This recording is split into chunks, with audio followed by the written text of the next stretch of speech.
Welcome to The Milk, the podcast that pours it all out, the messy, the magical, and the mildly unhinged moments of motherhood and womanhood. Real talk, honest stories, and reminders that none of us really know exactly what we're doing, and that's kind of the best part. I'm Taylor, your host and soon-to-be mom of 3, so let's laugh, learn, and milk this season of life for all that it's worth. Hi ladies, welcome back to another week with The Milk. Today I am 3 weeks postpartum. If only I could explain how long it has taken me to get on the mic for this episode. I was supposed to record yesterday, and then Scarlett took up all my time. She needed to be attached to my body the entire day. And then she's been fighting her nap. And so it's been pushed and pushed and pushed, but here we are. So hopefully she will not wake up during this episode. She's actually in the snoo for the first time. She is definitely waking up to the world now, and for some reason she just does not like to be on her back. I don't really think it is reflex yet, but I think she's just getting so comfortable sleeping on her stomach on top of me that she's like, no, you can't put me down and get anything done. So crossing our fingers that the snoo works. I don't know why, we just haven't used it yet, and last night, she just didn't really have a great night on her back. She was up every 1.5 hours.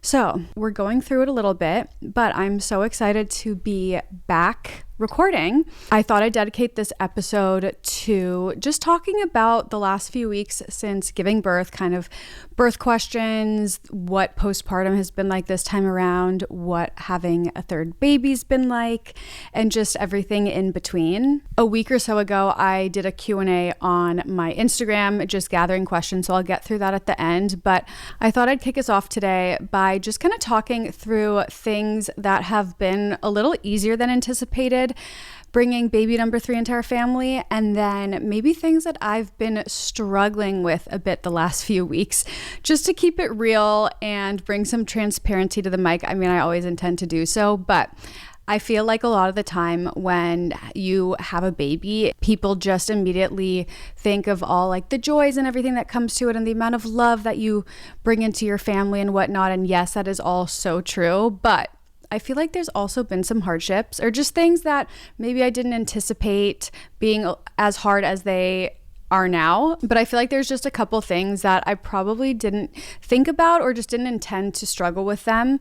Even the third time around, like I'm learning something new each birth, and with each baby, every experience is just so different. So I thought I would dive into those first. And I've got to say, this time around, I think I've talked about this on the last episode as well, but I feel so incredible 3 weeks postpartum, and that is not the case for my last 2 pregnancies and postpartum experiences.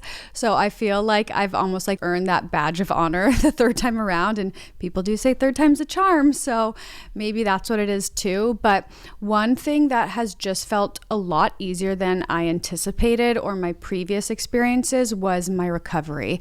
And I do really think that the way you have to heal and recover, like what happens in birth, plays a big part on your postpartum experience. And so this time around, it's felt so much more seamless to like get back on my feet and feel like a human again.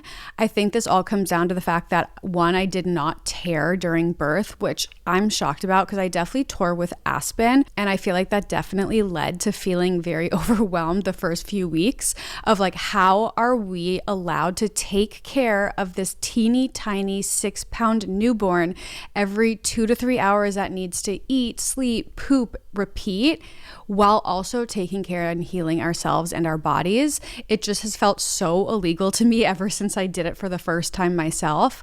So this time around, I honestly, and this is not to brag, and I think I might have said this the last time as well, but I have not had to use any of my postpartum caddy products besides the postpartum diapers and briefs. I didn't have to use my perennial, the squeeze water bottle. I didn't have to use my witch hazel wipes or the foam, literally anything, which I was so beyond shocked about, TMI, but like I was not even swollen down there after this time giving birth. So that's been a really lovely surprise this time around. And especially with just having other kids, I was so nervous about the recovery while also having to not just take care of myself, but the baby and then the 3 kids and the school and all those things. I was getting a little in over my head and spiraling over that before. And it's just something that I constantly remind myself of, like, don't worry about things that haven't happened yet, because you never know if they're going to happen, or, you know, what there could also be like the best case scenario. So with Aspen, I ended up getting a 1st degree tear, which required, I think it was like 4 or 6 internal stitches. And that was pretty rough. Even though it was 1st degree, I don't know what it was, but something about sitting upright, feeding my baby every 2 to 3 hours really caused it to irritate it. And I was so positive that I got an infection. It would literally cause me to sweat. I was in so much pain. So I went to the doctor after like 4 or 5 days, and I was like, I have to be having an infection because I feel so unwell inside. And turns out there was no infection. I was just in crippling in pain from that tear. So that was really hard the first time around. I ended up getting one of those donut pillows and nursing while sitting on one of those, which helped a lot. But I was definitely humbled by the recovery, even with a 1st degree tear. And then something that you also don't learn until you experience it yourself, or at least I never learned, was how long you bleed for after having a baby. I think the first time around I bled for 14 days, exactly, like on the 2-week mark I stopped. And then with Bash, with a C-section, I can't even remember. That sounds so crazy because it's almost been 3 years. I don't really think I bled that much after a C-section. I feel like just the recovery is very different. And then this time around, I was actually kind of surprised. I've bled the most this time around, and I think I'm just stopping now at the 3-week mark. Obviously, it goes down and down with each day, but I was a little surprised at how long it lasted this time. And my recovery after a vaginal birth compared to C-section, I mean, C-section was so much more intense for me. I want to say like the first 2 weeks are absolutely excruciating because you're having to get up and down with this massive incision. You can't cough or sneeze without being in so much pain. So literally just shoving a pillow onto my stomach and doing it with that pressure helped so much. And obviously like a C-section band to protect it helped a lot. And then the 3rd week of a C-section, I feel like it became more manageable. Like the first 2 weeks, I was like, oh my gosh, this is living hell. And the 3rd week, I was like, okay, I can do this. And then I feel like the 4th week, I started to forget about it a bit. And so yeah, they were very different experiences. And I'm just very grateful for this time around. So yeah, number 1, I want to say that my recovery this time was a pleasant surprise and something that was much easier than I expected. Even to the point where last week when I was 2 weeks, I was joking with friends being like, I'm ready to go back to berries. And they were like, you're absolutely insane. And this is not to inspire anyone to do the same, but I just felt so good that I was like, I could literally go on a run right now. And so I don't know, I'm itching for movement. I know I'm still supposed to be laying low, and you can't pick up anything heavier than your baby for 6 weeks, which is insane because my toddler and Aspen just want to be in my arms at all times. Or Scotty, I'll be picking something up and he'll be like, put that down. You're not allowed to be doing that. But yeah, I think it's just a testament to me feeling good. But I also need to remind myself, like, my uterus probably is still healing and it's not even shrunk back to its normal size yet. And I do recall, I want to say the first time around when I started pushing myself a little bit too early, that it ended up causing me to bleed more. So that's something I'm trying to remind myself, but I cannot wait to get back into working out once I get cleared. And then the second thing that I feel like's just been so much easier than anticipated, and I'm just so beyond grateful for it, is the transition from 2 to 3 kids. I was so nervous about being outnumbered and just how the other 2, mainly Bash, would welcome his little sister into our family. Just because, one, it was the mom guilt of, you know, him feeling replaced was like my biggest concern, and it would just hurt my heart thinking about it each time. And also just the guilt of dividing my attention yet again, and my affection and love. And yes, the second time around, you learn that your heart really does double in size and there's so much more to go around. But at the same time, it's like, You only have so many hours in a day. You can only split your attention so many ways at so many different times. And so that was something I was really nervous about. And I want to say that it has been so much smoother than we ever experienced. Or not experienced, but just anticipated or planned. Like Scotty and I talked about this on the last episode of how good Bash has been. Like he's been better behaved, and even his attitude and less tantrums and just more like confidence and independence now that the baby's here, and he completely understands that he can't be on me when the baby's there. And even when he'll jump in bed, and instead of trying to jump on me with the baby, which he would do when I was pregnant, he just comes and sits next to me and puts his arms around my arm and snuggles up next to me, and it's just the sweetest thing. And it honestly just eliminated all of my fears of adding in this third baby Scarlett. And so it's something I'm really grateful for. And it really does round out the family, the third baby. Like for some reason, our family's just functioning a little better. It's like the two older kids are kind of in cahoots and doing their own thing more and leaning on each other a little bit more. And then obviously one has to monitor them, and then I'm either with the baby or Scotty's with the baby, but I don't know what it is. For some reason, it feels complete, and it feels like more of like a, dare I say, well-oiled machine right now. I mean, we're getting in the groove of this new life and kind of just like our schedule and our nightly routine. I mean, we have help, which has been amazing. We have our full-time nanny, and I really think a lot of this has to do with the kids' age gap and how both of the kids are in school. Aspen's in 5 days a week from 9 to 12:30, and Bash is in twice a week from 9 to 12:30 as well. And they go to the same school. So it's nice the days that they're both in school and it's just me and Scarlett at home in the first half of the day. And then the days that Bash is home, we have our nanny start in the morning to really help with him. And she really spearheads the two older kids so I can be full-time with Scarlett while Scotty's working. And she gets the kids out of the house the second half of the day so I can start dinner at 5 p.m. and they come back from the park at between 5:45 and 6 when they eat. And then she leaves, and then Scotty and I kind of tag team the three kids from 6 to 7:30. 7:30 is usually Aspen and Bash's bedtime, and then we're up with the baby until we get the baby down to sleep. And so we kind of just switch off, and it's been working. And, you know, there's been nights that have gone batshit crazy, but for the most part, it feels much smoother than anticipated. Like either I'll handle the kids' bath time and Scotty will be with the baby, or vice versa. And it's just been working. That's all I can say. And so for anyone who's nervous about, one, if you're considering having a third child, or if you're already pregnant and having a third child and you're like, how the hell are we going to do this?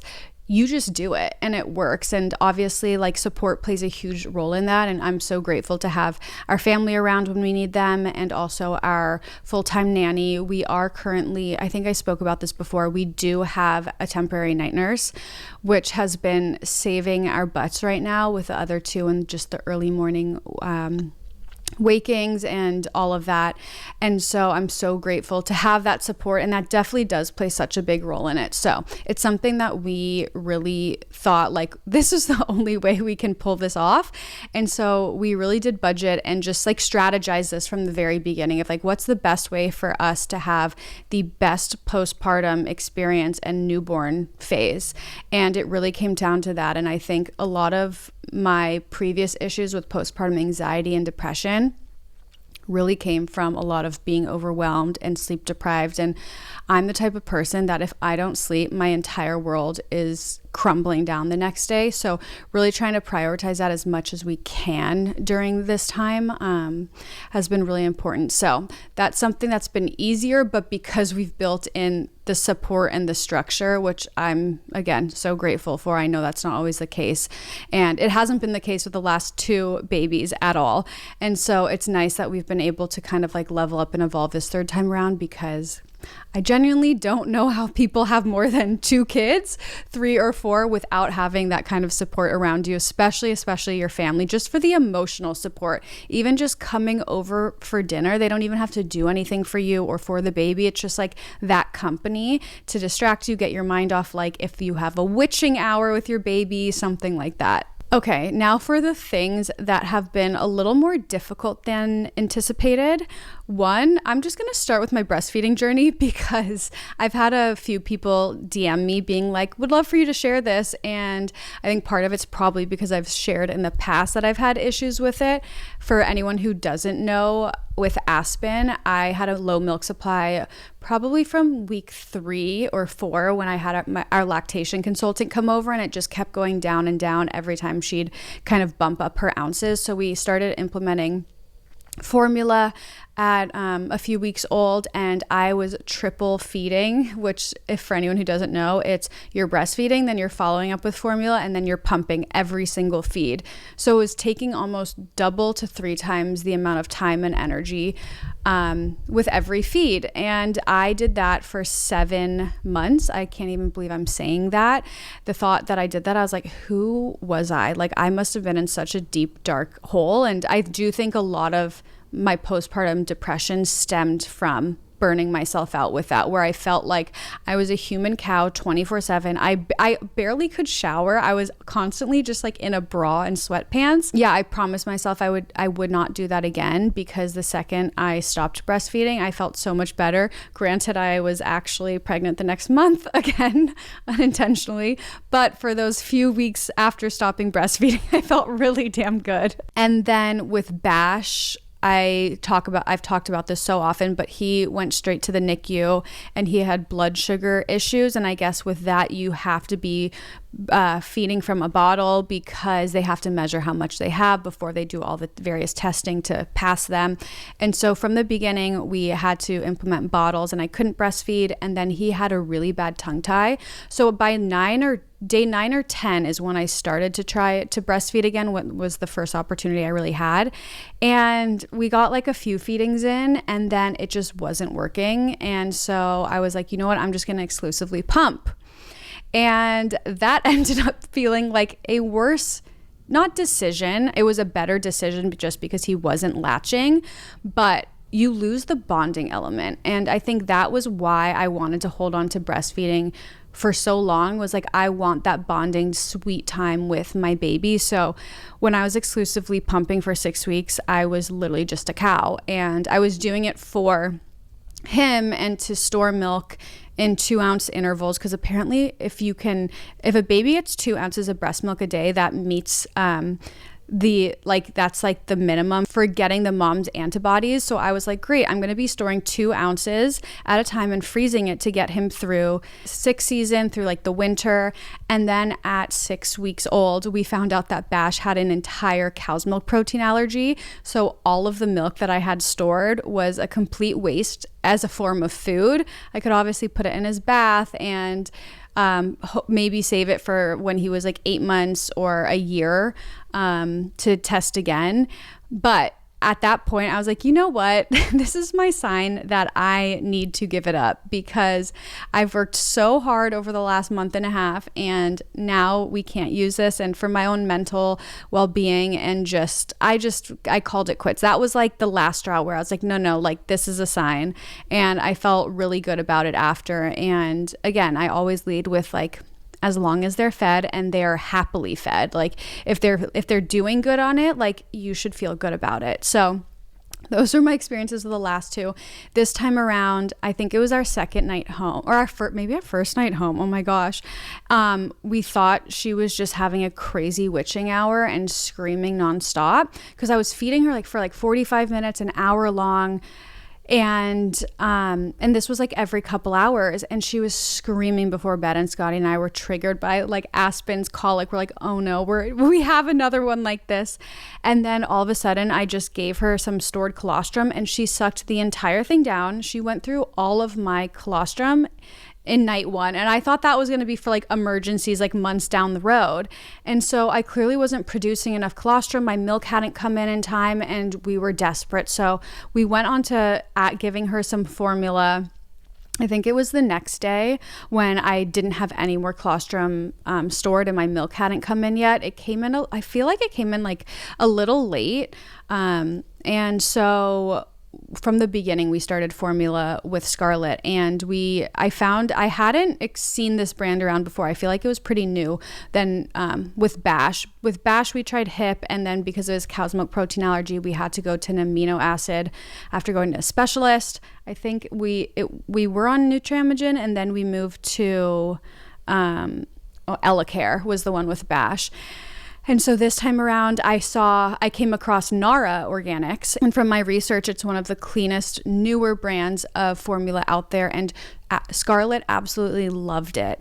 From the beginning, we had no issues. She was so happy on it. And then around like the 8th or 9th day mark, she started getting really bad. You could see she was just in a lot of pain.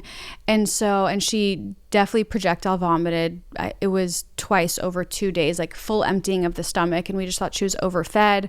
Going to our pediatrician, she said if her brother had a full cow's milk protein allergy, it increases the likelihood that she does as well too.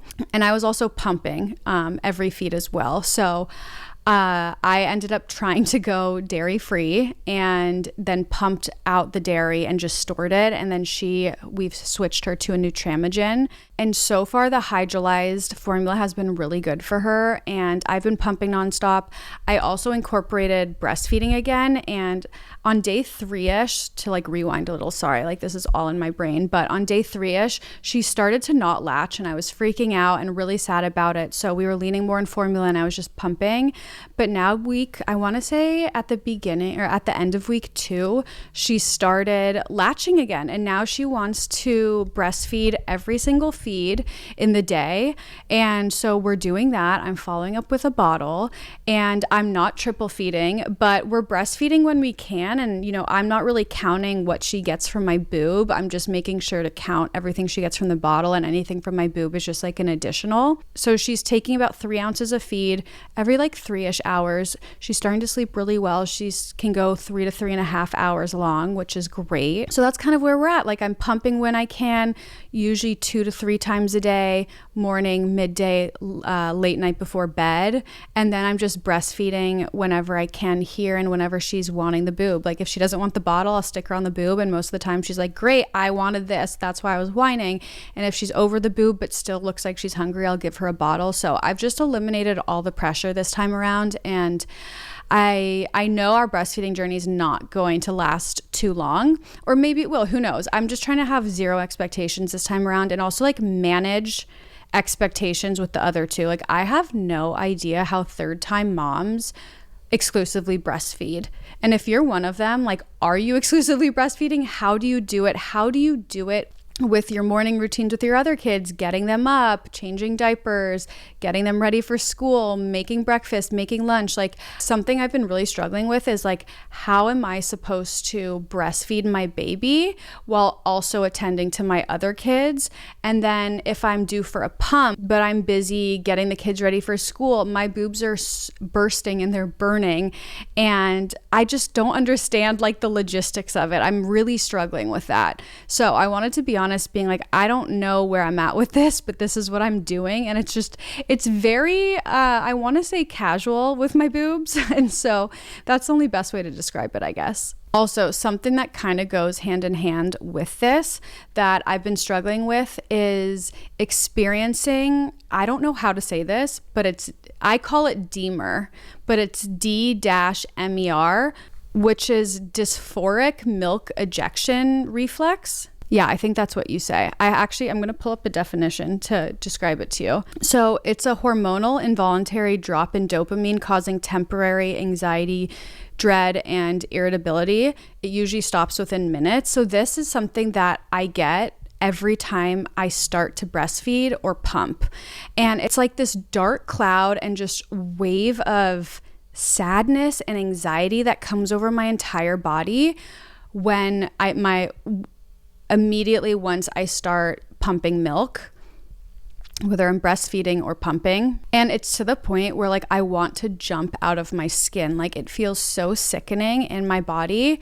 And there's been a couple times during it where I'm like, I just need to stop nursing or pumping and just quit, because that's how bad it feels in the moment. Like I never want to experience this again.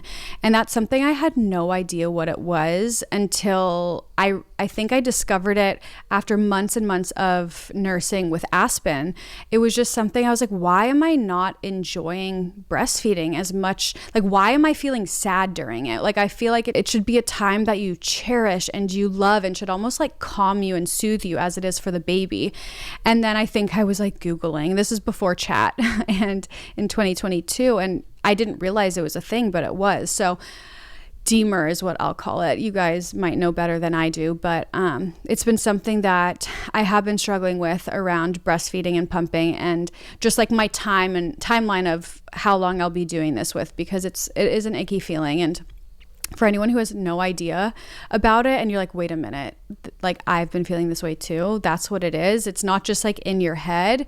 It's actually a drop of dopamine that's happening in your body to make you feel that way. And then lastly, something I've been kind of struggling with is postpartum anxiety again. I feel like I haven't felt too depressed, but the anxiousness sometimes gets to me where I can't attach it to anything going on in my life, but I just get this like pit in my stomach, or like my stomach sinking feeling out of nowhere. And it usually doesn't last too long, but all of a sudden it's just like this icky feeling, and I can shake it off. But I do really think that this time around, I mean, it's only been 3 weeks, so it's early days. But this time around, being on Lexapro, my 5 milligram dosage, has really kind of brought up my baseline. So I probably would be feeling 10 times worse if I didn't have that support and just that kind of distance between me and my feelings and what's happening to me hormonally.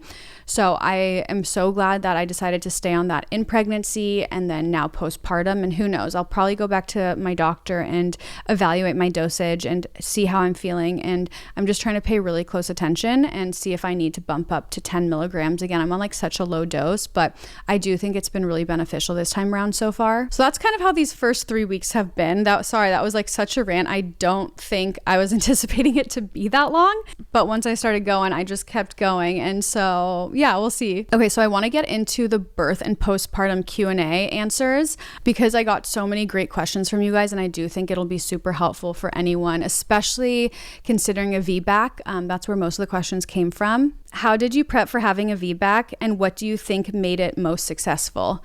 Okay, so this is a great question because I do think there are things that you can do that help encourage going into labor or having a great birth.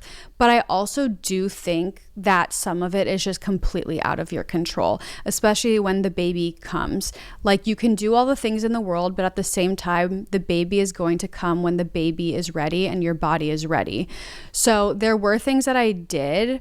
I'm not going to swear by and say this is exactly what made my birth experience, but I think the biggest thing for me to prep for having a VBAC was just making sure that my body and my pelvis and everything was in the right position for me to literally give birth that way. Because the last time, not that my body wasn't, but I hadn't had a vaginal birth in so long, in literally 4 years, that I just wanted to make sure that my pelvis and everything was aligned. One thing that I did the first time around before ever giving birth was work with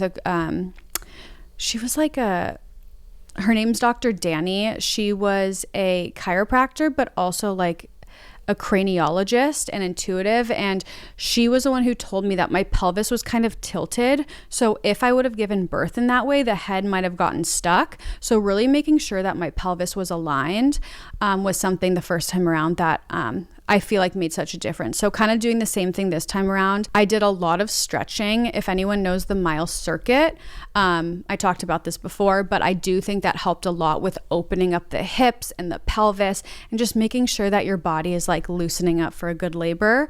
And then also I did the raspberry leaf tea. I did the evening primrose supplements. I personally think that they do a great job in softening your cervix to help prepare you for labor. So that was something I started at 37 weeks. I was walking a lot and I was constantly on my feet, which they do say the last few weeks, like walk at least 30 minutes a day. And I do think that helped a lot because every time I went on a 30+ minute walk, I did start to feel more Braxton Hicks and I did start to feel more pressure down there. And I feel like it it really helped getting the baby to drop. So I would recommend that for a VBAC. And then also something I do swear by in labor prep is going to an acupuncturist. And I did have Dr. Christine, who's my acupuncturist, on a couple episodes ago, and she can talk all about how it helps prep your body. But I had 2 sessions, and it really does help channel all the energy downward, which essentially is encouraging the baby to come out. And so I do swear by that when going into your final weeks of pregnancy. Okay, next. Is there a certain age gap purposely to increase your chances of VBAC? So I'm pretty sure that the doctors want a 1.5 year age gap, like 18 months, in order to have a VBAC, to allow your body and your incision and your uterus to heal. Since Scarlett, like her others, weren't like fully planned with our timeline, we were 2 years and 8 months. And so my body was perfectly healed and I was a great candidate for having a VBAC. So I felt really confident in that going into it. Okay, so someone asked postpartum underwear and diaper recs. So this time around, I used always discreet diapers. And I seriously think that these are so much better than just getting briefs and putting like a massive pad in them. This is TMI, but like with the diapers, like you actually bleed into them. So you don't have to worry about leaking or anything like that. So the always discreet I used for like the first few days. And then I switched to like the briefs with the pad when the blood started lightening up more. Also, if you are inflamed or you tear down there, you have to get the Frida ice pack pads. They were my lifesaver with Aspen. I went through so many of them, and just like putting the witch hazel and the foam on it and then sitting on them, it was like a game changer. Okay, so someone asked to compare my C-section to my VBAC, and as I mentioned before, like they were so different, and there are so many people who absolutely love their C-sections. I just got so sick from mine, and the recovery was so much harder than anticipated that my VBAC was a million times better. So if you're someone who didn't have the greatest C-section experience and you are a good candidate for a VBAC, meaning like your body progressed on its own, so definitely check with your doctor. But if you were having a C-section because your baby was breech or something that didn't have to do with your body just not progressing, I would definitely say go for VBAC if you're feeling like you want to and you do trust and love your support team and your doctor and whatnot. It was something that I was nervous about, and I didn't really have anyone who had experience and had a VBAC before. And so I just felt it was just such a redemption for me. And so I'm 100% VBAC if your body is healthy and you get the okay from your doctor, because there are things where doctors do not recommend having a VBAC. Okay, so someone asked, did I get the epidural? Yes, absolutely. I've gotten an epidural each time, and every time I go into it being like, look, I don't know what's going to happen, but I will cross that bridge when I get there. And each time I've definitely gotten the epidural. And someone was like, I'm so scared to get the epidural. I've seen what the needle size looks like. Girl, no. When your contractions take you to outer space and you are in so much pain, anything feels better than them. So I did not even think twice, especially this last time when they asked if I wanted an epidural. I was like, absolutely yes. Like, these contractions are so bad. They were getting so painful that they were actually making me feel so sick. Like I could throw up. And so I was so ready for that epidural down to the second. I was like, just stick it in my back. I don't care. I need something to relieve this pain because it started getting excruciating. And I swear I was like breaking Scotty's knuckles. So in the moment, like, you do not care if your contractions are that bad at all. Also, something that I forgot, they do numb you before. And I feel like the numbing is almost worse than the epidural because it sends like a burning sensation through your body. And I got 2 numbing shots. So those were the worst. And then the epidural, it does this weird like zinging thing. And they warn you, they're like, oh, you might feel like a zing. And it's literally like a zap as it like goes in, I think, because it hits the nerves. But I will say this time around, I must have just gotten the best anesthesiologist, or is that what they are with an epidural? I think so, right? Where he gave me such a great one that I felt so good and it wore off so well that literally an hour or 2 after giving birth, I was like, I could get up and walk around. They're like, no, please don't. Like, please sit your ass in your chair. You're not allowed to. But I was so ready to just walk around. I felt like nothing ever happened besides I got the epidural itches. My whole body, like you just want to like itch your entire body, especially your stomach. So I was dealing with that, but like I would take that 10 times over, feeling nauseous or feeling just like, I felt really nauseous after the first time I got the epidural, where Scotty got me sugarfish, I think, to celebrate. And I was like, I'm not loving this raw fish in the hospital right now after having an epidural. Like, I'm okay. This time around, we got Nobu and I was all about it. Okay, someone asked, what do you find the hardest, postpartum or first trimester? And honestly, this question gets me because they're both hard, maybe equally hard, but in different ways. I want to say that the first trimester, okay, maybe the first trimester I would vote is actually harder than postpartum, just because for me, I feel so much sicker. It takes a toll on my body for longer, like physically sick. And then postpartum, it's like, yes, you're healing for a few weeks, but then it gets less and less, where first trimester, like I only got sicker and sicker and sicker until I hit a peak, and then it started tapering off. Where postpartum, it's like you physically, like you're in the worst pain at the beginning and then it gets better and better. But mentally, I do feel like mentally postpartum is harder for me because I'm feeling weak in my body. I'm feeling sleep deprived. I'm feeling, like my cup is empty. And it's such a mental game. And it kind of turns into Groundhog's Day every single day for every single week. It's like the first few weeks you're running off adrenaline. And so it seems easier than when you hit like the 3, 4, 5, 6 week mark, maybe even later, where like you're like, oh no, this is real life. Like this isn't just like, a few days of it being cute and whatnot. It's like, no, now it's like, oh, we're doing the same thing over and over again. And it lasts longer than you probably anticipate. It's like, but it does fly by at the same time. It's like they say, like the days are long, but then like the weeks and the months are so short. So as much as in the moment you're like, wow, I can't see the light at the end of the tunnel, you do look back, especially at the 3-month mark. You're like, how did we just get out of that newborn haze? Like, how did that happen? It almost feels like a fever dream of like, you're just in like this like tunnel vision for so long. And then one day you're like, oh my gosh, like we're poking out of it. Like we're coming out. And so, yeah, I say my vote is probably first trimester, just because it lingers longer. It's so much harder on the body. But then postpartum for me, like mentally, is always like a challenge. Like it's always a little intimidating of like, I feel a little lost. I get really lost in the postpartum phase of like myself and my needs and who I am, if that makes sense. Someone said, how do you stay calm and patient waiting for spontaneous labor for your VBAC? That is a great ass question, because I feel like I was not. I was anxiously awaiting going into labor naturally, or just praying for it. And it was weird because I felt like a first-time mom. I'd never gone into labor naturally before. I was induced with Aspen and obviously had a C-section with Bash. So every like ache, pain, or feeling, I was like, am I going into labor? Is this just like those last few minutes or those last few weeks of and symptoms of being pregnant? And so I felt like I was constantly gaslighting myself, just stressed about going into labor naturally, because with a VBAC, they always recommend you going into labor naturally, because when you're induced, they give you the medicine, and they want to make sure that it's not bringing on too high of contractions, which could cause your uterus to rupture. So I was just more stressed about really trying to make sure that I was going into labor naturally and didn't have to be induced or go past my 40 weeks, because Scarlett was measuring bigger than my other babies.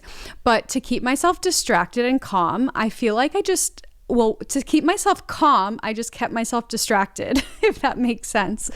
And just to pass through it, I just kind of focused on trying to do things that helped get myself into labor naturally. And my whole mindset was, it can't hurt, right? Like it can only help you go into labor. And if it's not, that's totally fine. But I'm going to do everything in my power to support and encourage labor. Obviously not try to like force things. I'm not going to drink, oh my gosh, what is it?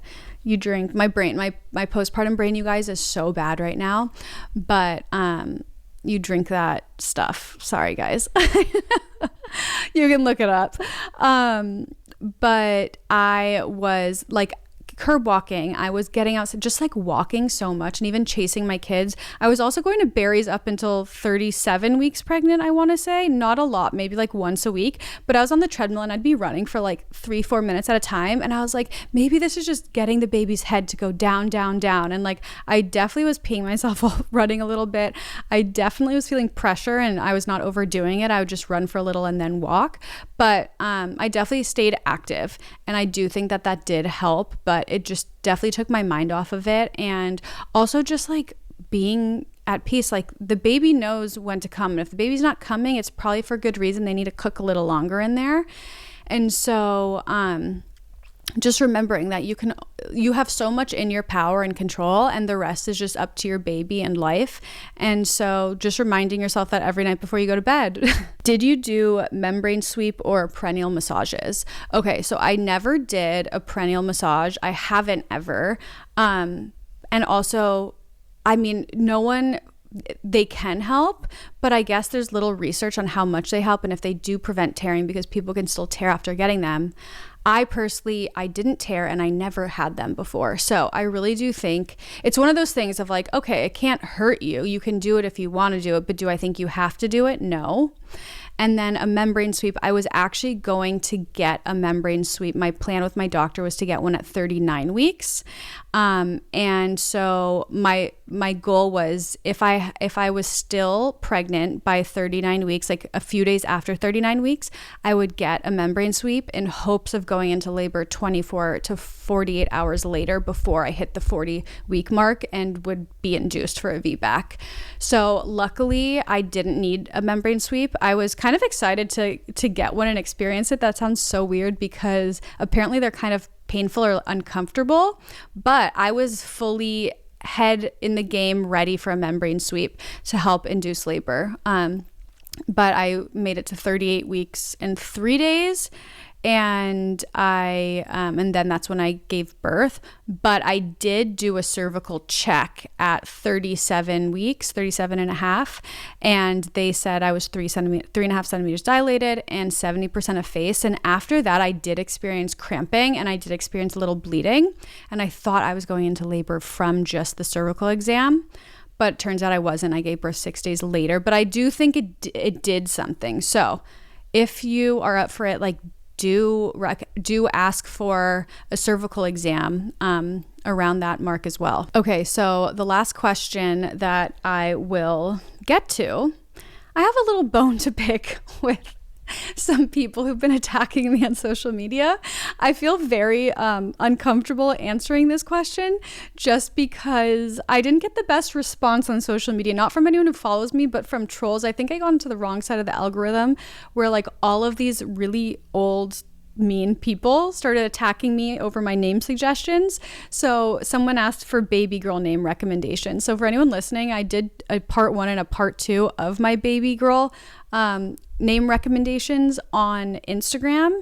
And there were some like, I don't want to throw out like generic old people's names that could come after me or offend anyone, but there were some rude baby boomers on there just attacking me over my names. And I thought I love them and I stand behind them, but there were a lot of people who didn't like them. I'm going to pull up my list and I want to see if there's any other baby girl names that I didn't share that I feel comfortable sharing.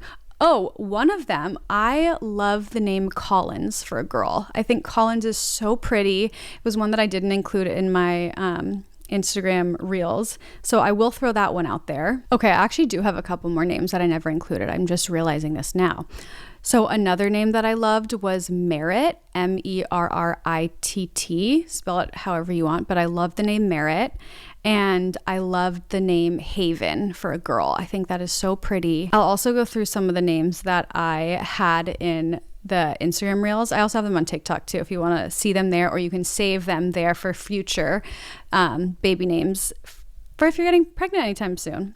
Okay, so I love the name Miller, Dove, Banks, Rowe, Rowe, love it, or Monroe, which I did share, Winslow, Sky, Winter, Honor, Marlowe, Vienna, and Rocky, all for girls. And then for boys, I loved Montana, Storm, Lucky, Rush. Dune is my favorite boy name. I just think it is so strong, especially if you have a last name that starts with a D.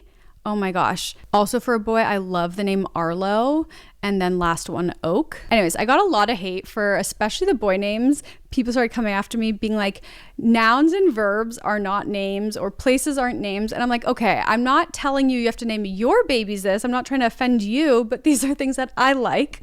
But thank you for your input.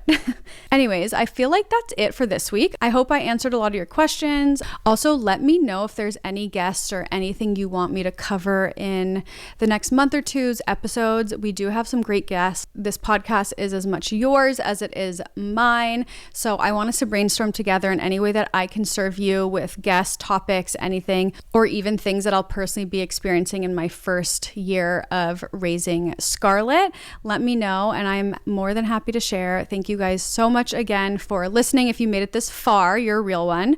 And I'm gonna have a Mother's Day giveaway coming up soon, so look out for that. It'll be super easy, but it's just my way of treating one to maybe a few moms, depending on how many things I can gather together, because we are rock stars. We are, dare I say, the foundation to our families. But Mother's Day is coming up, so make sure to get your list ready for your family. And love you guys so much. Appreciate you, and see you next week.